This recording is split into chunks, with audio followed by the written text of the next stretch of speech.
Yo, what's up, everybody? I'm the richest, but really, I'm the brokest person you may ever meet. We are here. We about to react to the $64 million race to save the Eiffel Tower. If y'all wanna, pull up, chill on the streams. We play games, we reacts, we do any. We're gonna eventually do some other things too. So yeah, just pull up to the streams and we gonna get right to the reacts. Let's get it. Danger. The landmark has survived an occupation, Yeah, I like the intro, don't you?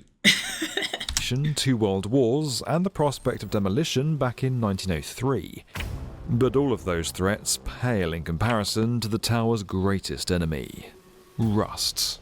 For more than a century, this iconic monument has been fighting an uphill battle against the wind and rain of Paris. A battle that it might now be losing. This is the $64 million fight to save the Eiffel Tower.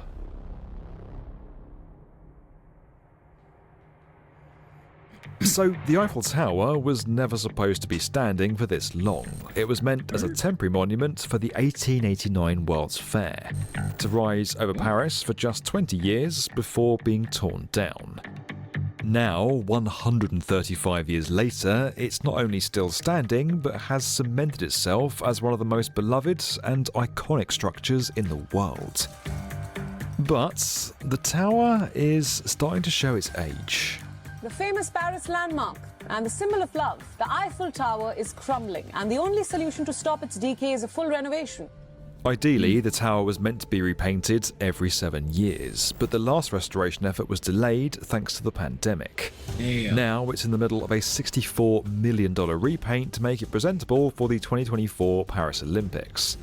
However, some experts have criticised this repaint as being little more than a cosmetic touch-up, which doesn't address the advanced state of rust the tower is now in. In a confidential report leaked to French magazine Marianne, one unnamed manager said that if Gustave Eiffel, the engineer behind the tower, had visited it today, he'd have had a heart attack. Now, Gustave Eiffel actually anticipated that rust would be a problem for this tower, and he put in place plans to cope with it. But first, he had to convince Parisians not to tear it down altogether. It's the 80s. Not those 80s, the 1880s. Paris was set to host the World's Fair at the end of the decade, and the city needed something spectacular. It was to be the centenary of the French Revolution, and Paris wanted to show off the engineering skill. That's kind of crazy to think about. That was supposed to be temporary. I can't understand how they thought a structure that big was gonna be temporary. That's wild. All of the French people. Well, engineering was really on steroids in the late 19th century, and the French called it La Belle Époque. So confidence was high, progress was embraced. Damn, a lot of crazy iconic shit was built back then. I guess personal and corporate and national wealth was also growing. They seemingly, for a while, engineers almost could do anything that was asked of them.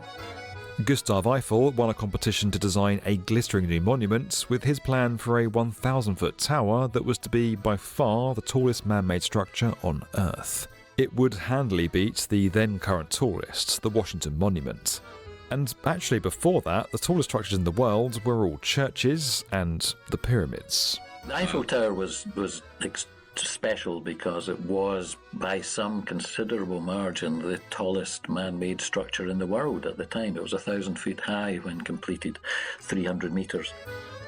And retained that position as the tallest man-made structure for 40 years. While Eiffel is now synonymous with the tower that takes his name, he was also one of the greatest engineering minds of the 19th century. Among his many achievements were the Porto Viaduct and the Statue of Liberty. Wait. Gustave Eiffel designed. Hold on. Did I hear that right? Many achievements were the Porto Viaduct, engineering minds of the 19th century. Among his many achievements were the Porto Viaduct and the Statue of Liberty. That's crazy. His initial designs for the Eiffel Tower took his engineering concepts to incredible new heights. The first challenge was figuring out how to build something that tall that wasn't also impossibly heavy. When the Washington Monument was being built, it kept sinking into the ground because of the enormous weight of all the marble and granite it's formed from.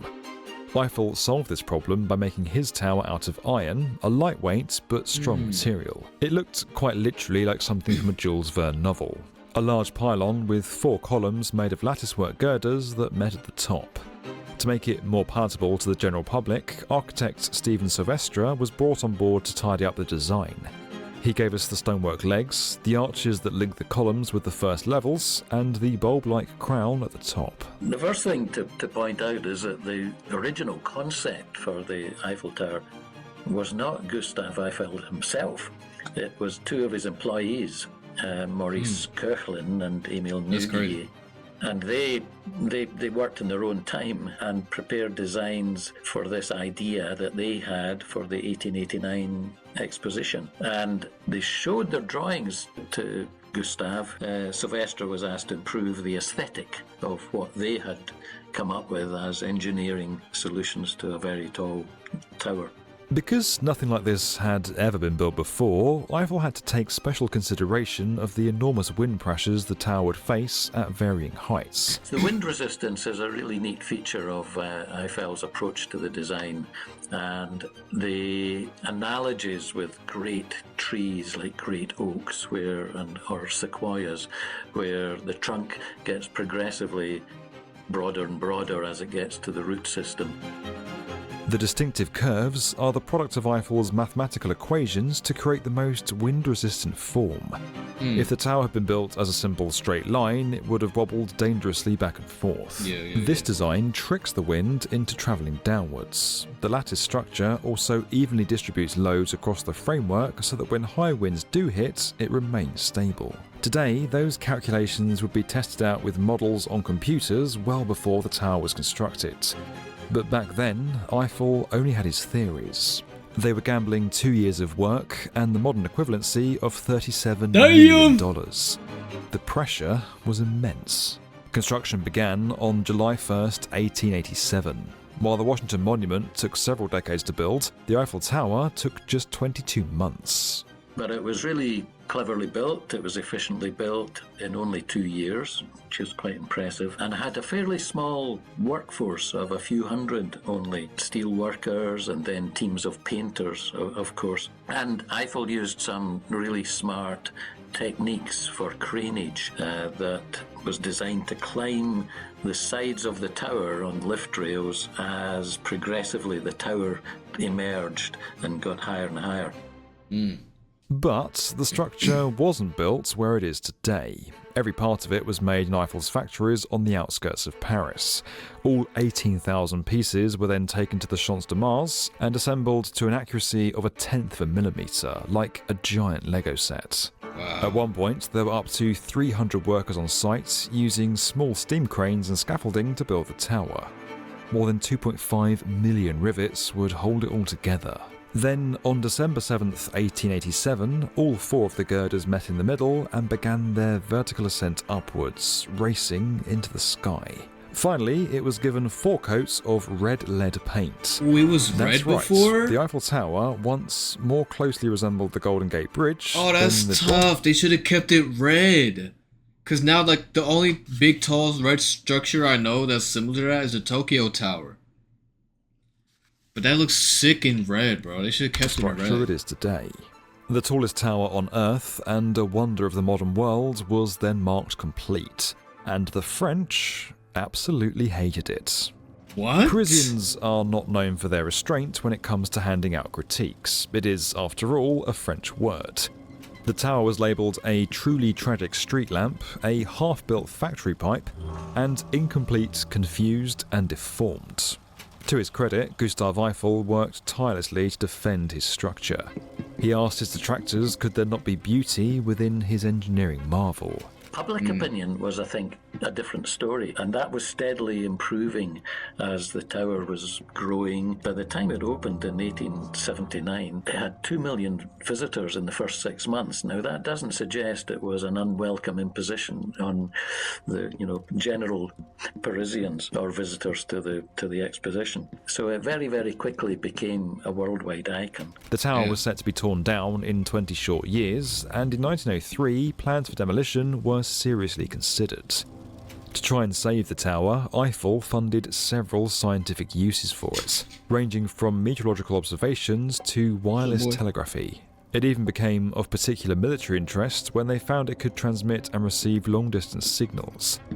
All of these efforts ultimately helped to save the tower, and even to this day it plays a vital role in television and radio broadcasts. What makes sense Now, that they use after it to, decades of hard as, like, a work, broadcast all Eiffel could antenna. hope for was that future generations would take care of his monument as well as he had.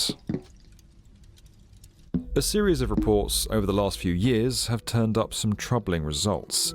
One in 2010 urged the operating company for the tower to come up with a completely new maintenance policy. One in 2014 found cracks and rusting throughout the structure, and that only 10% of the new paint was actually adhering to the tower. Another in 2016 showed there were 885 faults, including 68 that posed serious risk to its durability. A third of the tower was set to be stripped and have 2 new coats applied. But thanks to delays caused by the pandemic and worrying levels of lead in the old paint, only 5% of the tower is now being treated.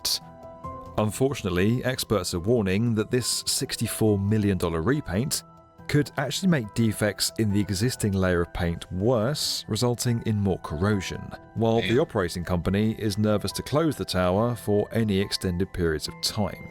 You see, the Eiffel Tower attracts some 7 million visitors and brings in nearly €100 million of revenue every year. And unfortunately, the operating costs can often exceed that number. Painting the tower is no easy task, and it's done in much the same way as it was 135 years ago, with scaffolding or painters abseiling off the side of the structure. They strip, clean, and apply rust-proofing before adding a final coat of paint. The tower... What color are they gonna use though? Like, they really should have made that shit white, but I think they're just gonna keep it brown or whatever that color is. ...is built using puddle iron.